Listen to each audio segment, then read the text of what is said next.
This is genuinely unbelievable, as the Chicago Blackhawks have just taken one of the biggest risks we've ever seen in the NHL. And this has major implications for not only the Chicago Blackhawks moving into the future, but the rest of the National Hockey League and how teams spend money and look at contracts moving forward as the cap continues to rise. We're going to break down all of this in this episode of Hattrick HQ. But before we do that, a quick reminder to hit that subscribe button. At 71% or almost 72% of you who watch these videos are not subscribed to the channel. So if you want to stay up to date with everything that's happening around the league, from contract signings to trades to interesting storylines that happen during the season, go down below, hit that free subscribe button so you can stay up to date with everything going on around the NHL. But KC, we got some interesting stuff to get into today, and a move that I've honestly never seen at the NHL level, and that is dishing out a major contract to a player who's not really established. And the Chicago Blackhawks today announced that they have signed young star, 21-year-old forward, second line center Frank Nazar to a 7-year contract extension. And that is a lot of money for a 21-year-old that has as much experience as he does. We'll get into that in a second. Of course, he still has to play out one more year. This is almost, unprecedented. This really does not happen that often, so I'm excited to jump into it further. But he has to play out one more year of his ELC, and then his just over $6.5 million contract will kick in for the next 7 years. Of course, dating back to last season, played in the NHL the last 2 seasons, made the jump over after obviously finishing up his season with the University of Michigan 2 seasons ago. And then in 2024-25, played almost the entire season with the Blackhawks. He did score 26 points in 53 games, so not bad. And of course, is a great player at the NHL level, over a point per game. So you love to see that. But Casey, can you make sense of this contract? Because man, some of the numbers look very encouraging for a 21-year-old making the jump to the NHL, but that is a lot of money to give to a guy that's not that established at the NHL level and still has to play out one more year of his ELC contract. Yeah, this is a complete shock, and I know emotions around in the entire NHL from fans and reporters and people are saying, why did this contract have to happen today? I mean, this is a guy who, yes, he has a lot of potential. There's no doubt about that he is going to be the 2 center behind Bedard for the future of the Chicago Blackhawks. But the thing is, he hasn't really proven it quite yet. He only has like 50 games or whatever it is as a Chicago Blackhawk. So it's not a contract that needed to be done, because you could wait halfway through the season, sign the extension then when you know what you're going to get from this guy. But to sign it early, to me, it kind of seems, Darius, that Kyle Davidson is kind of feeling some pressure here from Blackhawks fans, because they got the best prospect in the world in Connor Bedard, and they haven't been able to build anything around him. And this from Blackhawks fans, it's been a lackluster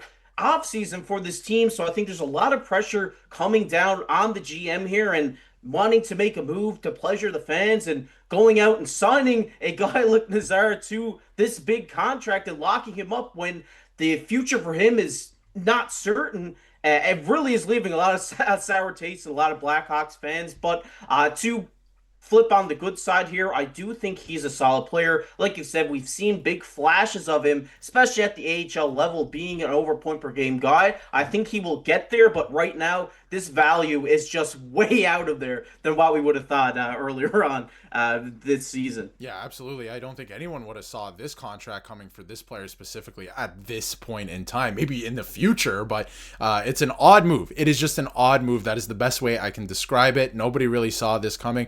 I think you bring up a great point about the Chicago Blackhawks and Kyle Davidson feeling some pressure. He hasn't been able to put together a team that can, or at least looks like they're taking steps forward. They just haven't yet. And you have one of the best prospects, like you said, and probably one of the best shots in the NHL in Connor Bedard. Now you have a guy locked up behind him. So in theory, that's looking good. But again, you haven't been able to ice a team that at least looks like they're headed in the right direction. It's just a collection of young, skilled players that have no real direction or any leadership group, to be honest. And he has done a decent job, Kyle Davidson. I do want to give him credit. We're locking up some younger players. Obviously, Ryan Donato, I thought that was tidy work this offseason, 4x4.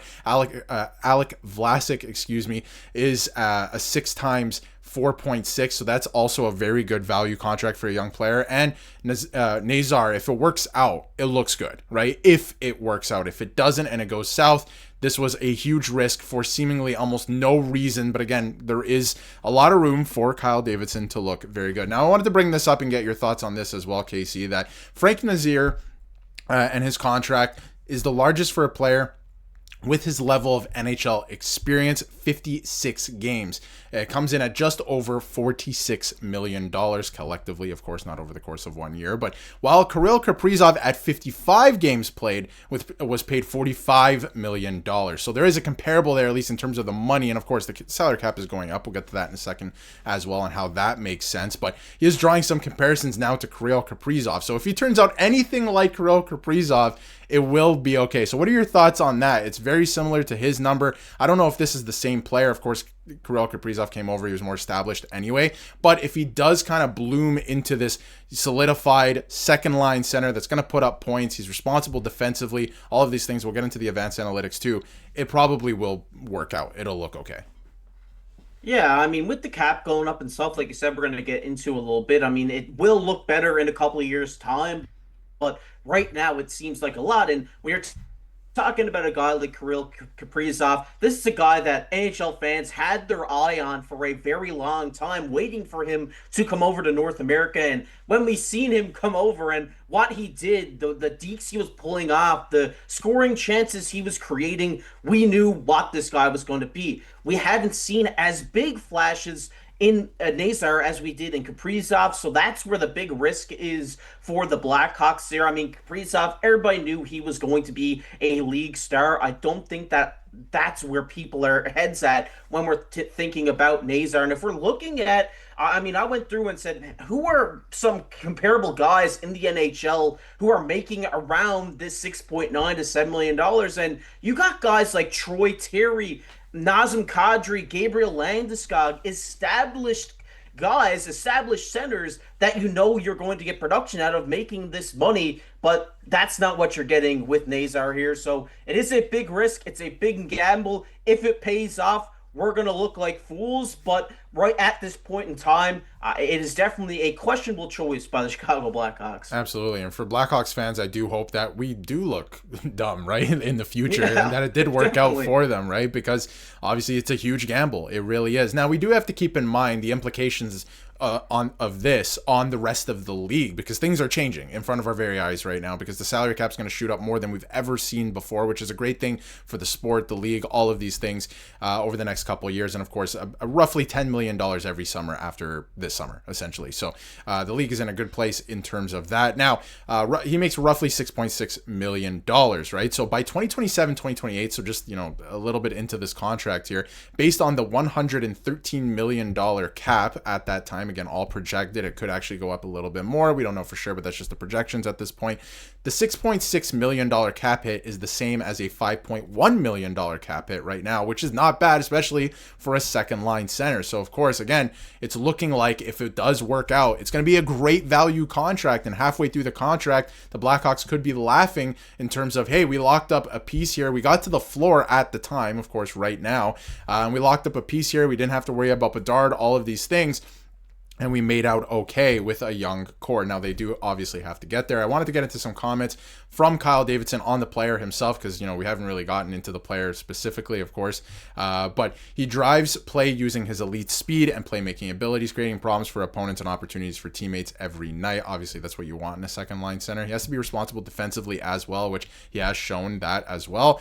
Frank is an integral part of our team, and we're thrilled to have him with us for the next 8 seasons, which is mind-boggling to think, because he signed a 7-year contract extension, but still has 1 more year on his ELC. So any final thoughts on this, KC? Because again, it's a long contract. It's a big risk. If it works out, they're going to look amazing. It's going to look like a genius move, and they're not going to have to deal with things that, let's say, the Toronto Maple Leafs had to put up with, even the New York Rangers at times, right? They won't have to deal with that stuff. But of course, if it goes south, which he looks promising, right? You look at all these stats, all the advanced analytics, everything looks promising. If it does work out, they're going to look pretty brilliant here. Yeah, this has got to be one of the biggest head scratchers of the offseason, I think, in my opinion. This is kind of one where I seen the notification pop up on my phone, and I was like, okay, what's going on here? But I do think that the Chicago Blackhawks do have a good plan and a good blueprint in place for the future of this team. But it seems like right now they need to get a big star in to help Bedard because this guy's magic. We know what Bedard can do and we can know what he can produce. We know Nazar is going to be the 2C behind him now. And we really do hope that it does pay off and that he does it develop into the player that we know he can be, the great two-way center for this team for the future. So I think the blueprint is in place. I think the right steps are being taken by the Chicago Blackhawks to build a team. They've built dynasties in the past. I mean, we've seen it with the Taves Kane era. I mean, if they can do that again, then Chicago will be fine. But right now, like you said, this is one where it's all up in the air. It could pay off or it could all go downhill really quickly. And having 6.6 locked up on the books for 7 years on a player that doesn't turn out is going to be pretty bad if it goes that way. But we hope not. Fingers crossed. Yeah, I think that, again, by all of the advanced analytics, if you just look at his stats, again, it looks like he's going to take a step forward, and that's going to be good news because as long as he takes a step forward or a couple steps forward 2 years from now when that contract kicks in, then it's going to look good, right? So I think for Blackhawks fans, at least you can hang your hat on that for the time being, but it's going to be very interesting. Like you said, probably one of the biggest head-scratching moments of the offseason so far and what's been a very quiet offseason. We want to hear what you have to say about this move in the comments below. It's a very interesting one. I think that ultimately it's going to work out okay for them and they're going to look good for it. And I think that Chicago Blackhawks fans, again, we want to hear from you in the comments. I feel like they want things to start moving along here, right, with this team. Look like they're taking a step forward. Kyle Davidson has done a good job at locking up and acquiring these young players, but you got to start, adding more to the team, more defined roles, some older players, get a leadership group going kind of thing. Get that going, and then everything else I feel like will fall into place because some of the, if you look around the league, like the San Jose Sharks have that figured out. If you can figure that out with some of the younger talent on this team, some of the contracts you have them locked up to, if they continue to take steps forward and progress, I think you'll be okay. So let us know how you feel in the comments, and if you haven't yet, hit that subscribe button so you can stay up to date with everything going on in the NHL.